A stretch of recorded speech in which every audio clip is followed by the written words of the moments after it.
ঋতুদের সঙ্গে আমার কাজের শুরুটা খুব মজার, কারণ আমাদের খুব ঝগড়া হয়েছিল তার আগে।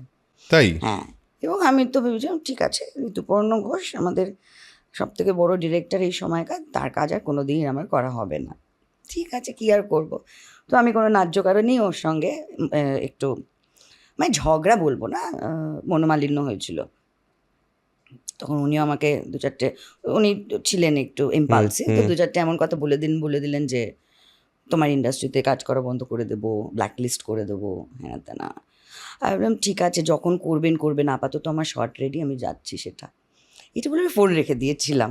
এবং নন্দিনী চ্যাটার্জি অভিনেত্রী, তখন আমরা মেকআপ রুম শেয়ার করতাম, নন্দিনী দি ছিল আমার পাশেই, মানে আমার মেকআপ রুমে। বলছি তুই কার সঙ্গে এভাবে কথা বললি? হ্যাঁ ঋতুদা, ঋতুপর্ণ ঘোষ। বললাম হ্যাঁ। তুই তো বললি। আমি কী করবো, দেয়ালে পিঠ থেকে গেছে, আমি কী করবো? আর কোনোদিন ওকে কোনোদিন কাজ দেবে না। ও তার আগে আমি মনীষা কৈরালার গলায় ডাব করেছি খেলা। আচ্ছা, হ্যাঁ হ্যাঁ হ্যাঁ, রাইট রাইট। তো পরিচয় আছে। তখন বলছে তোকে কোনোদিন কাজ দেবে না। কি করতে পারি আমি তার জন্য? আমি চলে গেছি। 1 বছর পরে ঋতুদার ফোন। আমি ফোনটা নাম্বারটা ব্লিঙ্ক করছে, দেখছি ফোনে, আমার বিশ্বাস হচ্ছে না। বলছি কি 1 বছর পরে উনি আমাকে ঝাড় দিতে ফোন করেছেন?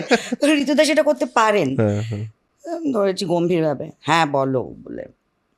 তো তুই কি আমার উপর এখনো রাগ করে আছিস? তো আমি সঙ্গে সঙ্গে জ্বলে গল যাকে বলে। তো না বলো। বলছে আমার পরের ছবিতে তোকে যদি আমি মেইন লিডে কাস্ট করতে চাই, তুই কি আমায় না করে দিবি? Exactly the words verbatim. তুই কি আমায় না করে দিবি? আমি বললাম না, কিন্তু স্ক্রিপ্টটা আগে শুনবো। বললো তাহলে তুই বল কবে আসবি?